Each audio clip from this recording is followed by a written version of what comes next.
All right, Chemistry 3101. Something that you probably have noticed as we've been going through this chapter is that when you see what I call a signal in the NMR spectrum, sometimes the signal has only one peak, sometimes it'll have two, three, four peaks, and that is what we call multiplicity or a splitting pattern. So it's the number of peaks in a signal, and you need to be familiar with the different types of signals that you could see. You could have a singlet, which is one peak. You can have a doublet, a triplet, a quartet, a quintet, a sextet, and a septet. Now, if you're wondering, is there an octet? No, we don't go past a septet. But you are going to see all of these different types of splitting patterns in the various spectra that you'll look at. Now, you might be wondering, why would you get a doublet, for example? Why would you end up with a doublet? Why do you see um, two peaks in one signal? Well, a clue is that we call it a splitting pattern. So basically, what happens is we get a splitting, okay, that causes that doublet, or we can get a splitting that causes a triplet. And let me show you where the splitting comes from. So take a look at this right here. It says multiplicity, okay, whether it's a singlet, doublet, triplet, whatever, results from the magnetic effects that neighboring protons have on one another. So let's take a look at these two protons, okay, HA and HB. They're next door to each other. Now, what kind of signal am I going to get for HA? What is that going to give me? Is it going to give me a singlet, a doublet, a triplet, a quartet, a quintet, whatever? Okay, what's it going to do? Well, there's an easy way to predict that. Since HA is neighbored by only one proton, okay, we're going to assume that there's no other protons here, okay, just HA and HB. Well, what's HB experiencing, right? Are we just looking at one molecule? No, we're looking at, billions and trillions and zillions of molecules, right? We're looking at very big numbers of molecules. And so when you have the sample in the magnet, okay, I mean, there's many, many HB protons. Let's say you have a mole. That means you have 6.02 times 10 to the 23rd power of HB in the spectrometer. So that means that some of the HB protons are going to be aligned with the magnetic field. And then some of the protons, the HB protons, are going to be aligned against the magnetic field. So you've got two possible electronic environments for the HB proton. So what does that mean? It means that since HB is so dang close to HA, if it's aligned with the magnetic field, what does that mean? It means that HA is going to feel more of the magnetic field, or it's going to feel an enhanced magnetic field. What does that mean? It's going to create a greater energy gap between the alpha and the beta spin states for HA. What's the consequence? It means it's going to take a higher frequency of electromagnetic radiation to cause HA to come into resonance, which means it's going to have a higher chemical shift, right? Now, also, some of the HB protons are going to be aligned against the magnetic field. Now, again, I'm going to repeat myself for like the 9th time, but what's the effect? The effect is that HA is going to feel less of the magnetic field, the net magnetic field. It's going to have a smaller energy gap between the alpha and the beta spin states, and it's going to need or require a lower frequency of electromagnetic radiation to cause HA to come into resonance. So essentially, HA is in two different magnetic environments. It's in the one where it's deshielded by HB, and then it's the one where it's shielded by HB. So what's that going to cause? It's going to cause two different chemical shifts, and that's why we get a doublet. Now, what I told you that you need to know is what's called the N+1 rule, and I'm going to introduce it early. The book doesn't introduce it at this point, but I like to. And so what you do is you're basically saying, well, this proton, HA, has one neighbor. Okay, if it's got one neighbor, I take the number 1. Okay, so we call it the N+1 rule. So it's got one neighbor plus 1, that gives you 2. So I end up with 2 peaks, a doublet. All right. Now, what's the effect if HA was next door to 2 protons, 2 HBs? Well, then there's 3 or 4 different scenarios, right? I can have a scenario where both of the HB protons are aligned with the magnetic field. What is that going to do? It's going to enhance the magnetic field, right? Greater energy gap between the alpha and the beta spin states for HA, higher frequency of electromagnetic radiation, higher chemical shift. Then you've got a scenario where both of the HB are aligned against the magnetic field. Okay, well, same thing there. So that's going to cause a deshielding effect, And then you have two scenarios where one is aligned with and one is aligned against the magnetic field. Okay, so that's got a double likelihood compared to the two other scenarios. And that's going to just average it out. So since these kind of cancel each other out, and all the HA is going to feel is the net effect of the applied magnetic field. And so what we get is we get a triplet that has this interesting ratio of 1 to 2 to 1 for the relative peak height. Okay, now I'm not going to really ask you a whole lot about the peak height, which follows Pascal's triangle. You can read about that in the textbook. But the idea is that proton A, HA, has one proton, or sorry, two next door neighbors. So if you take the n+1 rule, n is the number of neighbors, so you take 2 plus 1, you get 3, and you get a triplet. All right. Now, what if HA is next to a methyl group? Right. This is a CH3, and all three of those HBs are chemically equivalent. Well, in that case, you've got 4 different scenarios. You've got one, and I'm going to go a little quicker. You've got one scenario where every single HB is aligned with the magnetic field. It's going to cause a lot of deshielding, deshielding. You've got another scenario where all three of them are aligned with the magnetic field. That's going to cause deshielding, or sorry, shielding rather. Then you have a scenario where you have 2 aligned against the magnetic field, 1 with the magnetic field. Then you have 2 with and 1 against, right? And there's 3 scenarios of each. So you get relative peak heights of 1 to 3 to 3 to 1. And you look here, the relative peak height is 1 to 3 to 3 to 1. Again, we follow Pascal's triangle, which I'm not going to ask you about Pascal's triangle, but just in case you know what that is. So if we follow the n+1 rule, so neighbors plus 1, HA has 3 neighbors. They're all chemically equivalent. 3 plus 1 is 4. And so we end up with a quartet. Okay, so that's what the n+1 rule is. Now, this table here, table 15.3, shows how the multiplicity trend continues for the relative peak height. So if you have a singlet, you have 1. If you have a doublet, then the relative peak heights are 1 to 1. If you have a triplet, I showed you it was 1 to 2 to 1. And if it's a quartet, it's 1 to 3 to 3 to 1. So again, you can see that this follows Pascal's triangle. Again, if you don't know what Pascal's triangle is, don't stress about it. I'm not going to ask you about Pascal's triangle, but in case you do know about it, you see where the relative peak heights come from. But again, where there are n neighboring protons that are chemically equivalent, there will be n+1 peaks. And that's what we call the n+1 rule. And that is probably the most important thing that you will learn in the section about multiplicity, because it can get more complex. Now, in order for us to apply the n+1 rule, there are some other rules that we need to know. Okay. Number one is that if you have equivalent protons, they're not going to split each other because they all are going to resonate together. Let me give an example. Let's say you have cyclohexane. Okay. Every proton in here, they're all CH2s. They're all chemically equivalent. So you would see no splitting here. You would just see one signal. Okay. What else? If you have, let's say, butane, I'll make it even simpler, right? Since these 2 methylenes are chemically equivalent because there's symmetry in the molecule, if they're chemically equivalent, they're not going to split each other. So these are not going to split each other in any way at all. The 2 methyl groups, they're not going to split each other either. But there will be splitting between, these sets of protons, right? Okay, so equivalent protons don't split each other. And in order for splitting to occur, it's not just every proton that can split every other proton, right? In order for the proton in question that's being split, in order for it to be split, it's got to be close enough to another proton to experience whatever splitting effect that neighboring proton will have. So it's either got to be within a 2 or a 3 bond distance.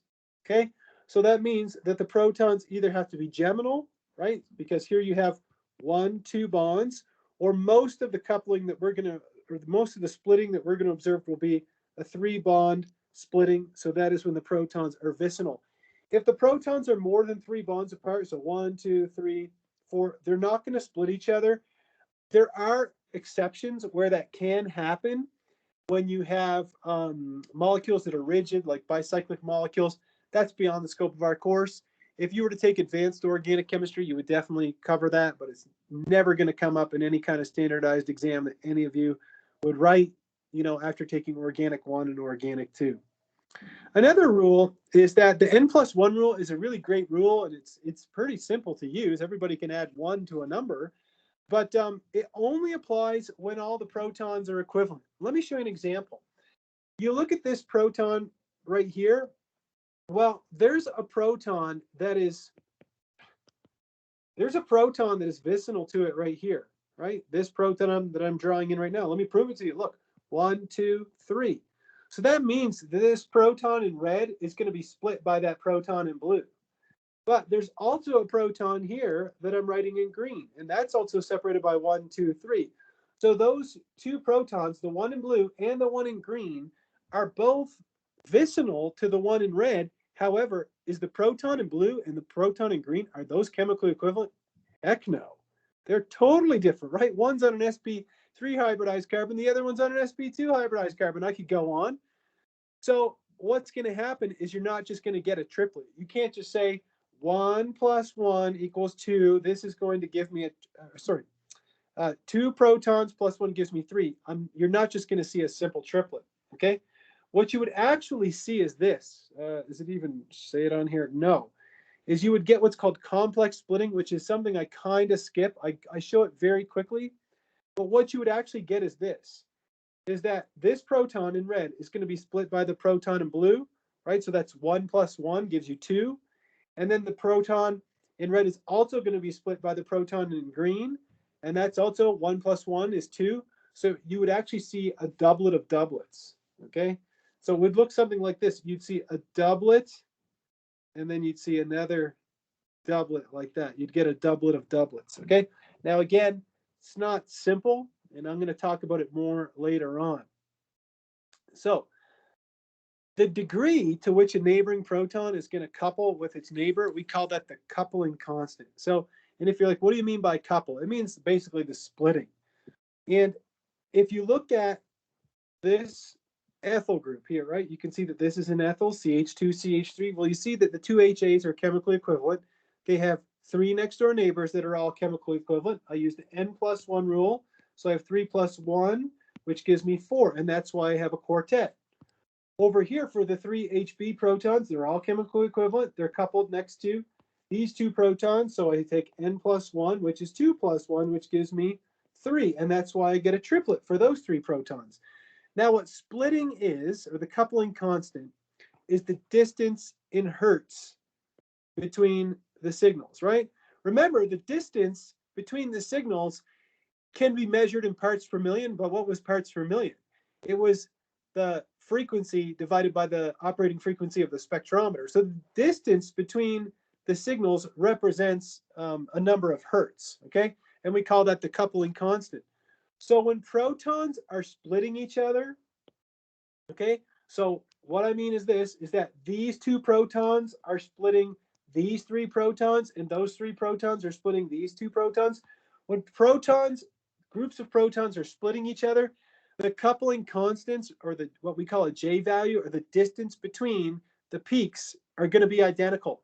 So what I mean is this, if you were to take a ruler, okay, and you don't have to do this, but if you were to take a ruler and measure the distance between these peaks and these peaks and these peaks, you would see it's the exact same here, okay? So we say that, we call it JAB, it's the same as JBA, okay? Or sorry, JAB is, yeah, same as JBA, anyhow. They kind of mix them up there. But anyhow, so a clue would be this, okay? Whenever you see an ethyl group, okay, whenever you see an ethyl group, you're always going to see a quartet and a triplet. But if the distance between the peaks in the quartet and the distance between the peaks in a triplet, you can't always say, well, that's going to be an ethyl group, because if the distance between the peaks isn't the same, they're not coupled together. Okay, so again, protons that split each other are going to have the same coupling constant, again, which we call the J value. So this is what Warren was asking me about earlier. He said, what's the benefit of having a higher field strength instrument? Remember that the higher the field strength, the more hertz are represented in a part per million, right? Because remember, chemical shift will end up being the same because you divide it by the operating frequency of the spectrometer. But if the coupling constant remains the same, okay, if you're in a higher field spectrometer, that means that the distance between the peaks is going to be smaller, and therefore you get better resolution. So let's take a look at this molecule here, okay? We have this ester here, and we have the 2 protons of the methylene here, okay, they're coupled next to these 3 protons, so 3 plus 1 gives you 4. So look at the way that they show up in the 60 megahertz spectrometer. This is a 60 megahertz, okay? You've got the C protons, which aren't coupled to anything, so they should give you a singlet. So these two should be a singlet, okay? And these two should give you a quartet. Well, look, here, the B protons, which are supposed to be the quartet, you see you have 1, 2, 3, but the 4th peak is buried underneath the singlet, okay? Whereas if you run it on a 300 megahertz, okay, the coupling constants are still the same, but now the resolution is a lot better, right? Since each part per million represents more hertz and the coupling constant remains the same, so now you get a better resolution. So now you can clearly see the quartet and you can clearly see the singlet. So it basically gives you better resolution. And that's the whole point behind a better or a higher field spectrometer, a more powerful spectrometer. That's why you would want to spend the money on it. So there you go. Does that answer your question, or does that clear things up a little bit for why you would want a higher field spectrometer? Okay, thanks, Warren. Great. It does make perfect sense, right? It's one of the beautiful things about organic chemistry. It's pretty sensible, right, for the most part. Anyhow, there we go. So when it comes down to splitting, okay, there are certain types of splitting that, look, I'll be totally frank with you. This is Organic Chemistry 1. You're learning the subject. There's only so much depth we're going to go into on NMR. So there's certain patterns that are going to show up all the time, okay? Not in every spectrum, but they're going to be frequent enough that you want to be able to recognize them, you know, pick them out of a police lineup kind of thing, okay? The first one is an ethyl group. Ethyl groups show up all the time in organic chemistry. So if you have an ethyl group, like I told you, the methylene protons, son of a gun, I didn't mean to do that. The CH2 is coupled next to 3 protons, so it's going to give you a quartet, right? Again, I'm just using the n+1 rule. You have n+1. Well, how many neighbors does it have? It has 3 neighbors, so you take n+1 is equal to 3 plus 1, so that gives you 4, and that's why you have a quartet here. Here, and I'm just repeating myself, if you're wondering, like, didn't you do this just a minute ago? Yeah, I did. I'm doing it again. So here, these 3 protons are equivalent. They have 2 neighbors, so n+1 is 2 plus 1, and that's why you end up with a triplet here. Okay? And here it's just showing you the integration, 2 protons and 3 protons respectively. However, remember, I told you the coupling constant has to be the same. The distance between the peaks of this quartet and the distance between the peaks in this triplet have to be the same. Come on. If you were to eyeball this, just use the naked eye, no rulers required. If you were to just look at this and say, well, come on, this is a quartet right here, and this is a triplet. There we go. Ethyl group. No way, man. Impossible. Why? Because you can see clearly that the distance between the peaks here is not the same as the distance here. So those are not splitting each other. Okay? So again, in order for protons to split each other, they've got to have the same coupling constant. Besides an ethyl group, other things that are going to show up all the time would be a tert-butyl group. Tert-butyl group, very common. If you look at the tert-butyl group, all 9 of the protons in the 3 methyl groups of a tert-butyl, look, they're all next to a carbon that has no protons attached to it. Okay? If you have n+1 and n is 0, 0 plus 1 gives you 1. So you get a singlet that is going to integrate for 9 protons for a tert-butyl. So whenever you see a singlet that has 9 proton integration, it's kind of a dead giveaway of a tert-butyl. Another one would be an isopropyl. Take a look at the isopropyl. Look, if you have an isopropyl, which is normally written like this in a bond line structure, okay, that's what's being represented here. Look, you have the methine proton. It's coupled by all 6 of these protons, which are chemically equivalent. You take n+1, you've got 6 next door neighbors plus 1, and you get 7. So you get a septet. So if you have a septet that integrates for 1 proton, and then you get a doublet that integrates for 6, where does that doublet come from? All 6 of these protons are chemically equivalent. They're only split by this one guy here. n+1. 1 plus 1 is equal to 2. So you get a doublet, and it integrates for 6. That's a dead giveaway that you've got a isopropyl group. So the 3 scenarios, really, and it's the only 3 that we look at, are these 3 here. An ethyl group is a quartet and a triplet, 2 and 3 protons, you know, respectively. A tert-butyl is a singlet that integrates for 9 protons. in an isopropyl group is when you have a septet integrating for 1 proton and a doublet integrating for 6.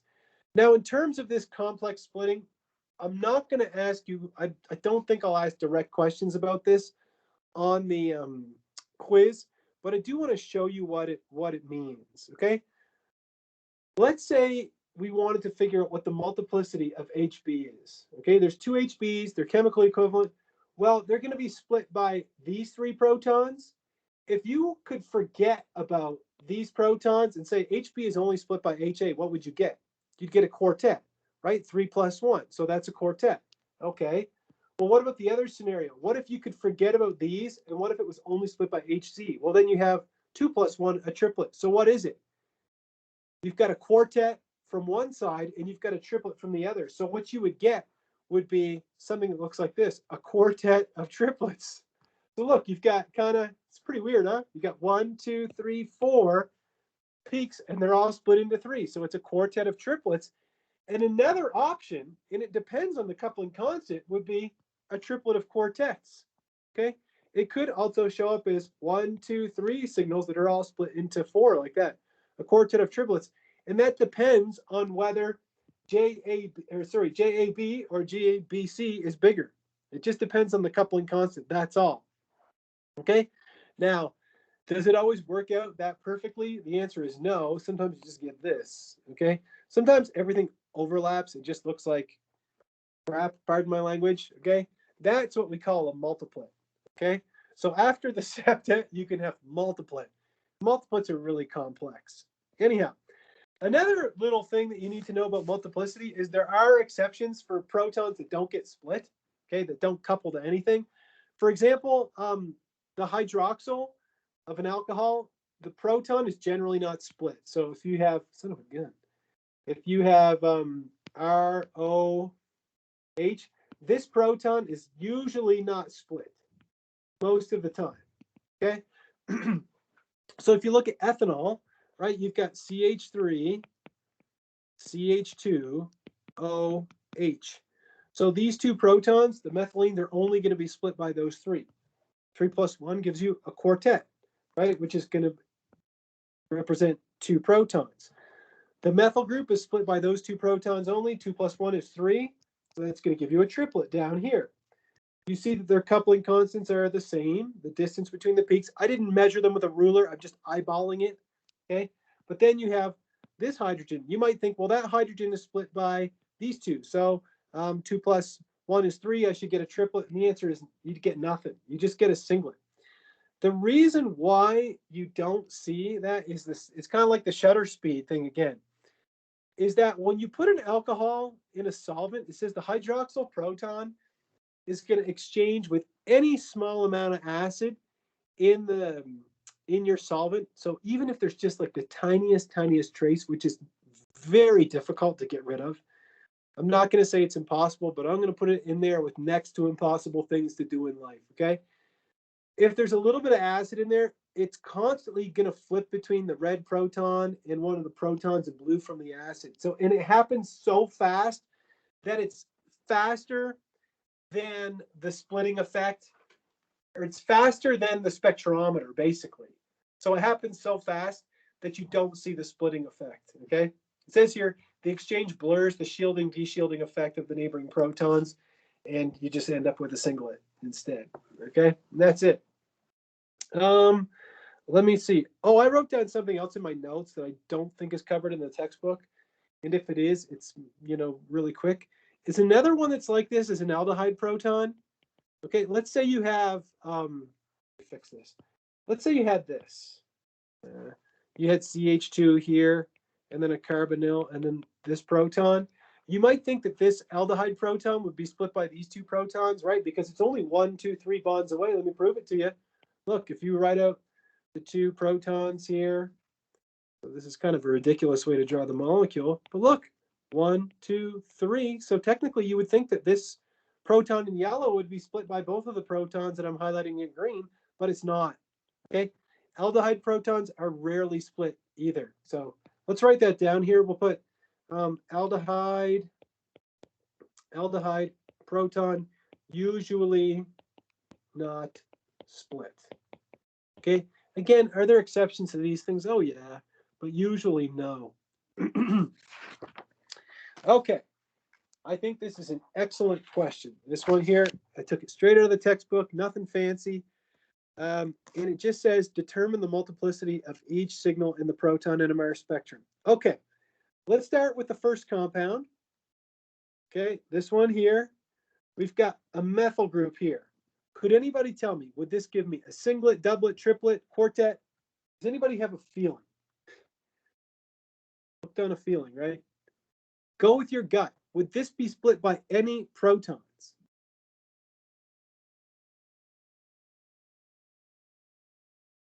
What would I see for this methyl group? Would it be a singlet, doublet, triplet? Does anybody have an idea?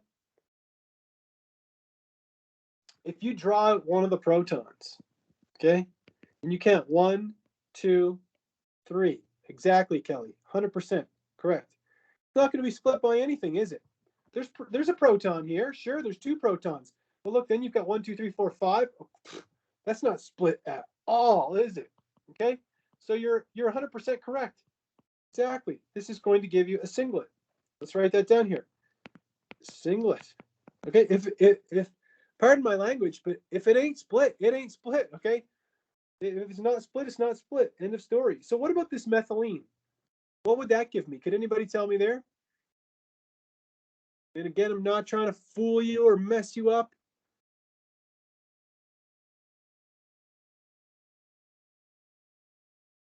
Would these 2 protons, this methylene, would they be split by anything?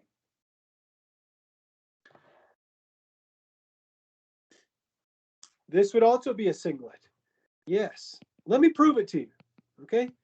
Look, if I draw in a proton here, look, I go 1, 2.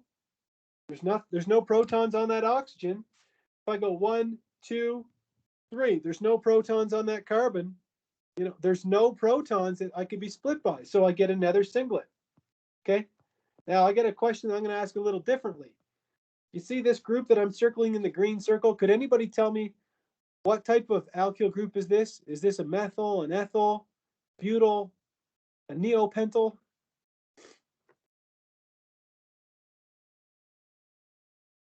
What kind of group is that? I know everybody knows the answer. I just want to see if somebody will throw it up there. Absolutely. It's an isopropyl. Absolutely. So if it's an isopropyl, what does that mean? We saw what an isopropyl is going to do, because we know that all 6 of, let me use a black pen, all 6 of the methyl protons are chemically equivalent, right? And they're all going to be split by the 1 green proton here. Okay, so 1 plus 1 gives me 2. So that means that all 3 or all 6 of those protons in the black squares, they're going to give me a doublet. So we'll put here, I'll use my black pen again, doublet. There we go. And then the green proton, can anybody tell me what the multiplicity would be for the green proton? It's split by 6 protons. 6 plus 1 is going to give me a,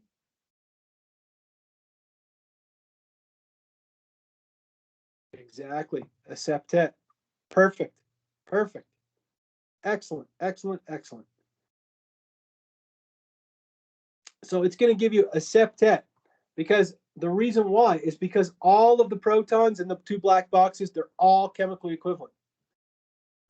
Okay, so I have 6 plus 1 gives me a septet, 7 peaks.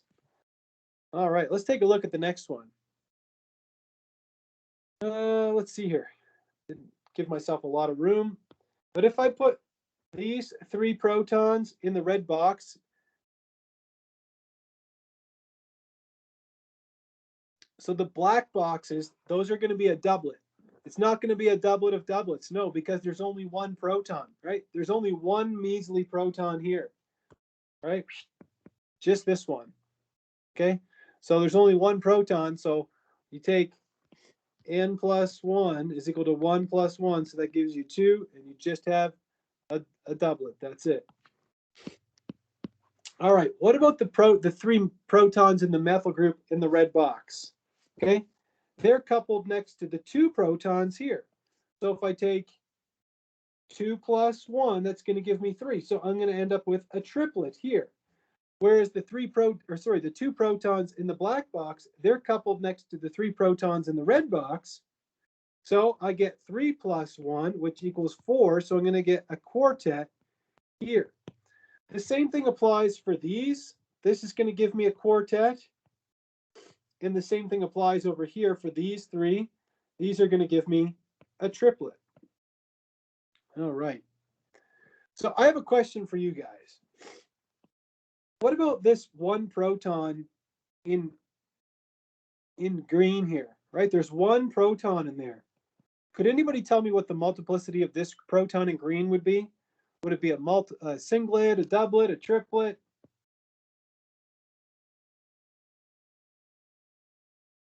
In the green box, right? The one in the green box is coupled next to 1, 2, 3 protons, right? So it's going to give me a quartet. Exactly, right? Because it's coupled next to these 3 protons, which are all chemically equivalent. So for this proton, I end up with a quartet. And then the protons in black, those are only split by this 1 proton. So 1 plus 1 gives me 2. So this is going to give me a doublet. All right, so that's how we determine multiplicity, or the splitting for every proton. And again, the whole concept of complex splitting, I want you to know where it comes from. But are all the questions going to be about complex splitting? Of course not. Of course not. I want you to be able to look at a spectrum like this, okay, or like these ones here, and it says below are some NMR spectra. You get 2 different compounds. It says identify whether these compounds are likely to contain an ethyl, an isopropyl, or a tert-butyl group. So what about A? Could anybody identify, do we have an ethyl group? Do we have an isopropyl group? Or do we have a tert-butyl group in A? Could anybody identify after looking at the patterns?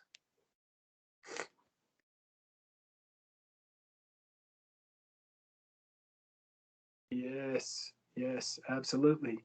Yep. Yeah, in A, we have an isopropyl group, don't we? Okay, so in A, we have an isopropyl.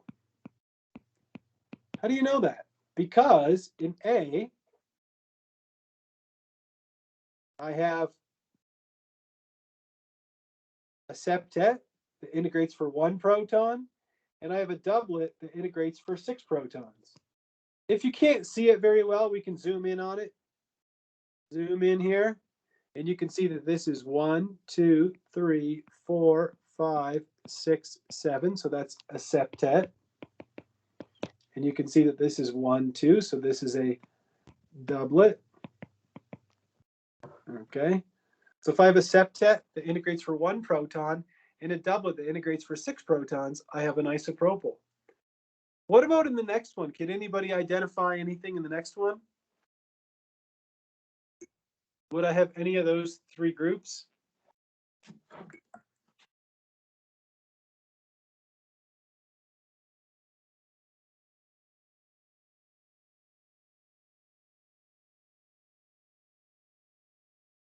Just take a look at it. Does anybody recognize anything in this one? Yeah, I agree with you, Allison. Yeah, I think there's an ethyl group. Yep, for sure. Why? Because what she's saying is, look, there's a quartet that integrates for 2 protons, and then I have a triplet here. It's kind of hard for me to get the, maybe I'll zoom in a little more. So then I have a triplet here that integrates for 3 protons. You can see the distance between their peaks is the same. So this is 2 protons, this is 3 protons. So this would be the CH2, right? And then this would be a CH3 of an ethyl group, right? So you have our CH2, CH3. So this is an ethyl. And again, this will give you a quartet. And then these ones will give you the triplet. Yes. Is there anything else in this one? Did you notice this? That there's a doublet that integrates for 6 protons here. So this is 6 protons, and then you have a septet over here that integrates for 1 proton. Look, 1, 2, 3, 4, 5, 6, 7. Oh, something I should point out to you that I didn't say yet is this thing up here. This is called an expansion. Okay, so it's basically this signal here, and then they zoom in on it. Okay, that was the same thing here. Is that this signal, they zoom in on it, and this is called an expansion. Because let's face it, it's too small to see if you were trying to zoom in on. You can't read that. Okay, so the spectrometer has ways of doing these expansions. You know, you got to be able to see it in order to read it, right? If you can't read it, you can't tell what's going on. So yeah, this would be an isopropyl.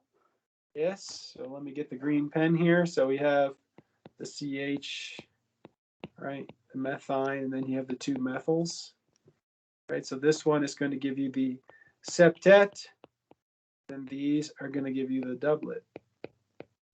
There you go. Give me a thumbs up if you feel a little bit more confident about multiplicity after looking at these 2 problems.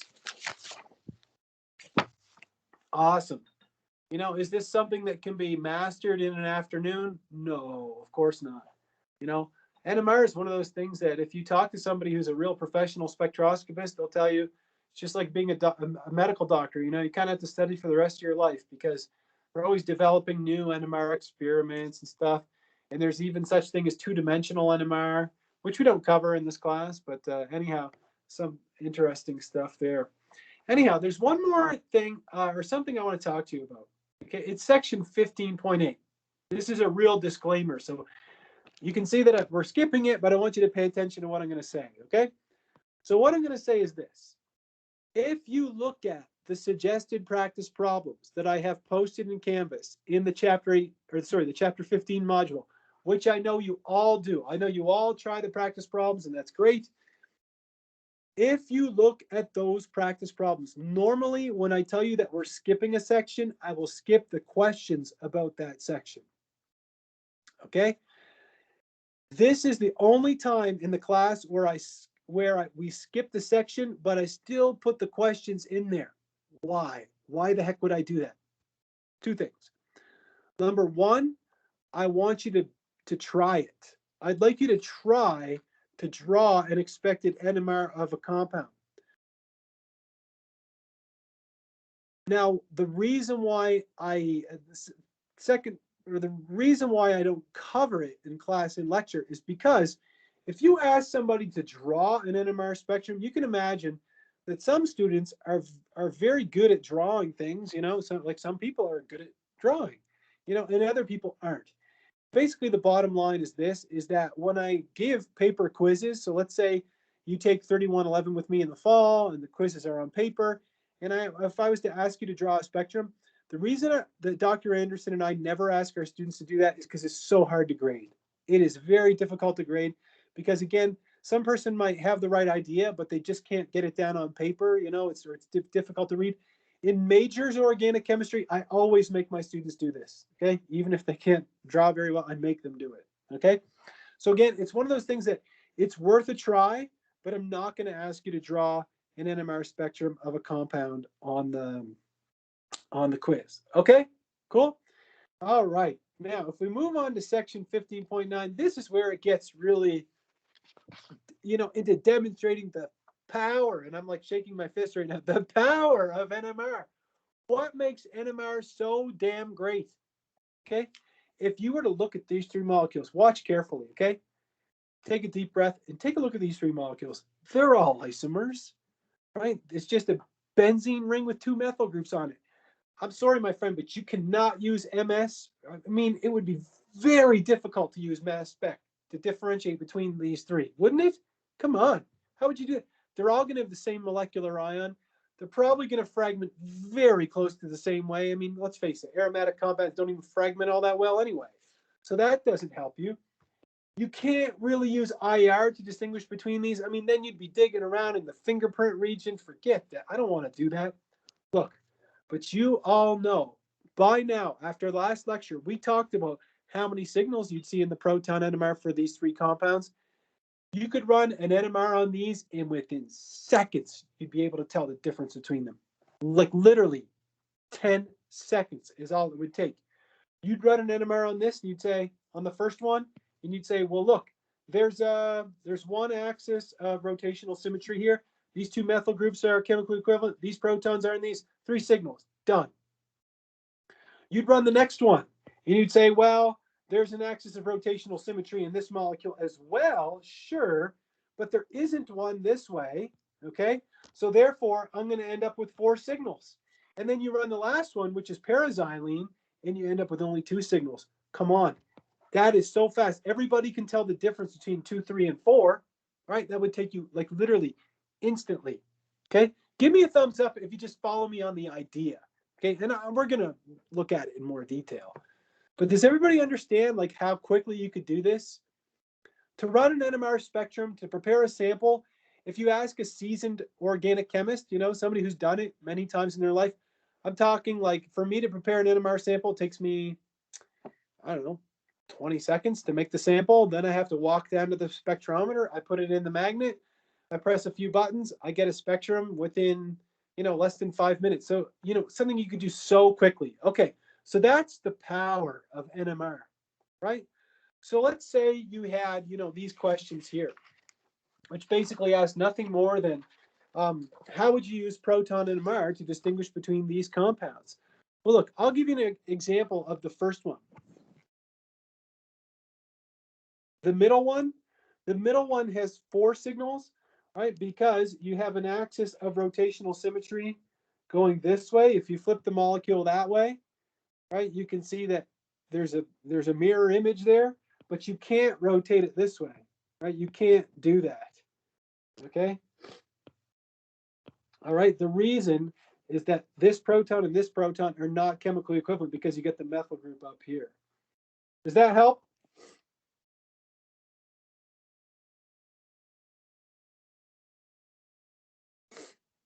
Okay, cool. All right, great. So let's say you were in the lab, okay? Somebody says, hey man, I got these 2 compounds and I mislabeled the bottles, or you know the labels came off or something, and I don't know which one's which. Would you run over to the mass spectra? You know, would you take a mass spec? No, because they have the same molecular formula. Would you run over to the IR? No. It's both aromatic protons with a carbonyl, you know, it's a ketone.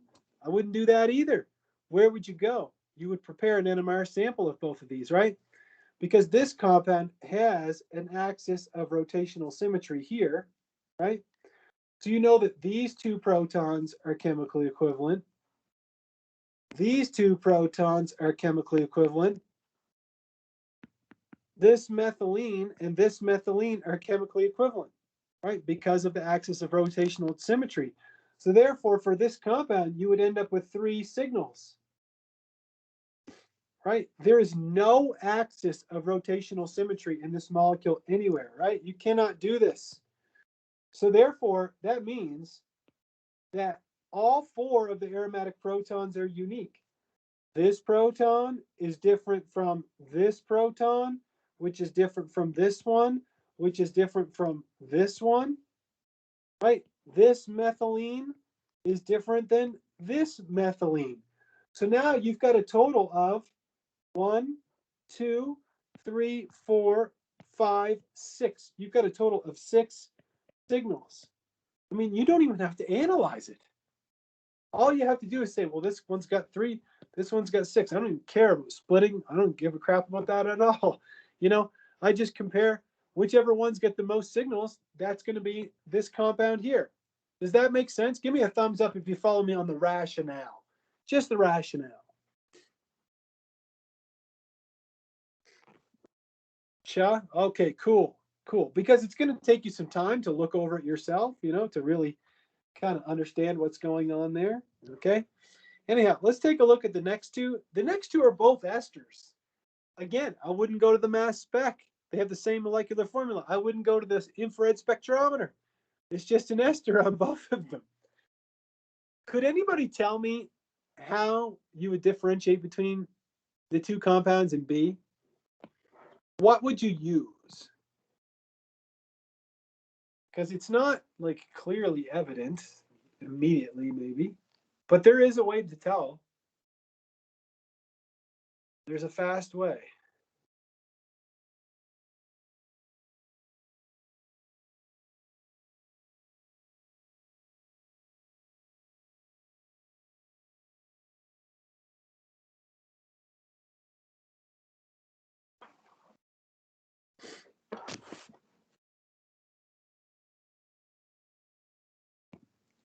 We'll start with the first compound. We'll put it here. And then we'll put the other compound down here.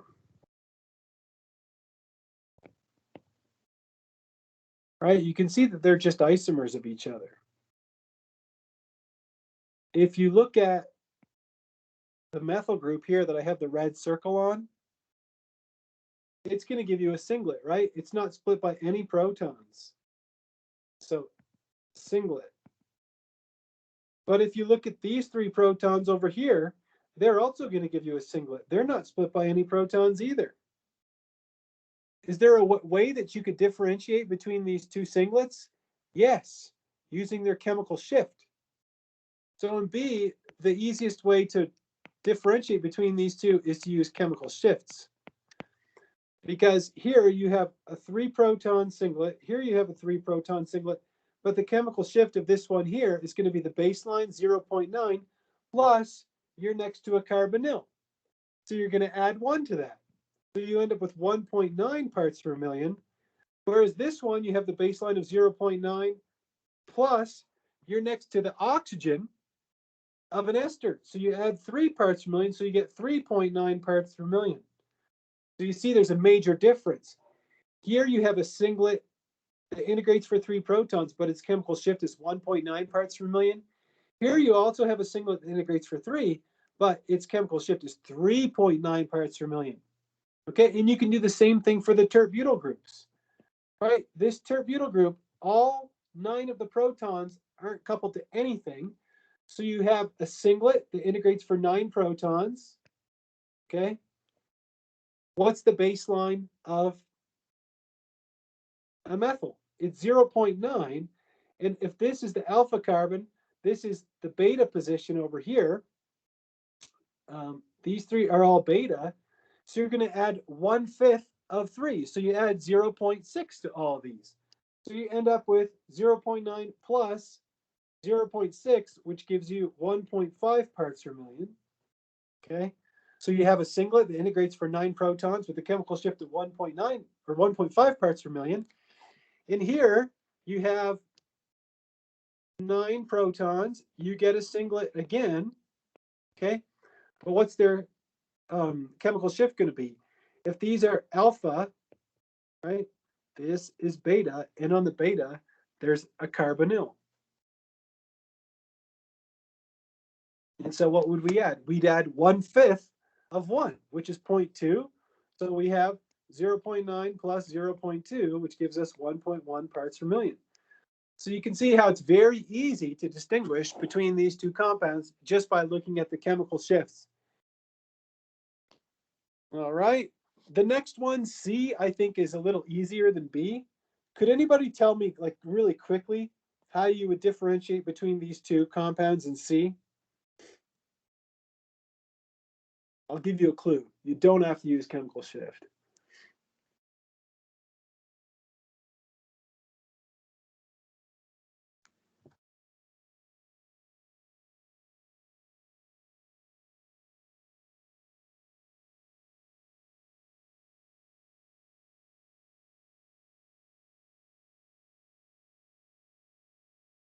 If I call the first compound A and I call the second compound B, could anybody tell me how many signals you would see in it? Exactly, Warren.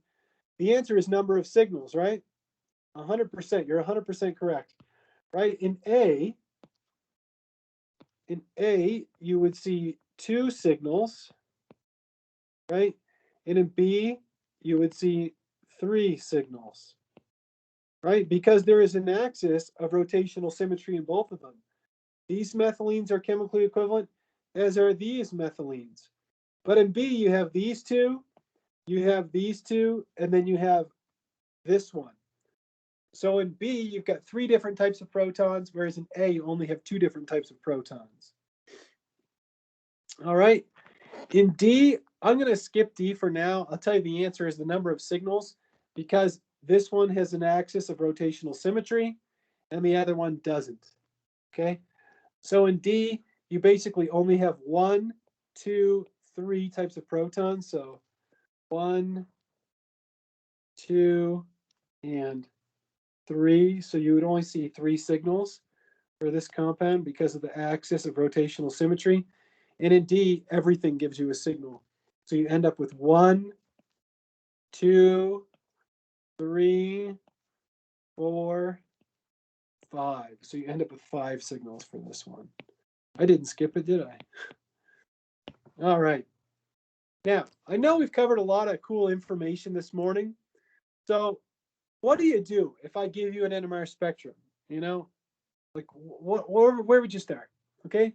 So here's where you might want to start. If you're given a formula, okay, in an NMR spectrum, use this 5-step process. Look, in organic chemistry, anytime you're given a formula, always start with the HDI. Right? You guys remember the formula for calculating an HDI? We covered that in detail. We said that HDI, and you don't have to use the formula. There's a shorthand that I showed you is equal to 1/2, 2 times the number of carbons plus 2, plus the number of nitrogens, subtract the number of hydrogens, subtract the number of halogens. Right? That'll give you a clue if you have a double bond to a carbonyl or maybe a ring or something like that. Next, you want to look at the number of signals. How many signals do I have total? Because that'll tell me the total number of types of protons, and you want to look at integration. You know, how many protons are represented by this quartet? How many protons are represented by this singlet? Then you want to start drawing the fragments. Okay, always start, putting together what you think you've got. Hey, I think I've got an isopropyl. I'm going to write that down. I think I've got a terbutyl. I'm going to write that down. I always write down fragments. I have to. Otherwise, I find it difficult to solve the problem. Then you start putting them together like a puzzle, but you got to put them together into something that makes sense. And then at the very end, what can you do? You can always check it. If you've proposed a structure, just say, well, does this make sense? Do the chemical shifts make sense? Does the multiplicity make sense? And that's what you would do when you are given a proton NMR spectrum. That's where I would start. If you ask anybody who's been doing this their entire life or most of their life, they will tell you the exact same thing. They'll always follow this kind of strategy. Now, to get into some more detail, if you go into the Chapter 8 module in Canvas, which I am looking at right now, if I can find it. Yeah. In the I keep calling it Chapter 8. In the Chapter 15 module, you'll see something in there that says a strategy for solving spectra problems, Dion. So it's something that I put together. And this one is a strategy for solving problems where maybe you have an IR and a mass spec and an NMR. So it's kind of like sometimes you're given problems where you have all 3, and it's kind of just giving you a shorthand of what you might want to start with and, that kind of thing. Okay? Look, I'll be totally honest with you. And, this is what I would follow most of the time if I was unsure of what the structure is. But the more confident that you get, we're humans. We can't help ourselves. The more confident you get, the more you kind of go for low-hanging fruit. You go for the things that are the easiest, and then maybe you build up to something that's more complex. But if you're ever just stuck and you're not sure where to start, I think that this is probably the best place to start with a proton NMR spectrum.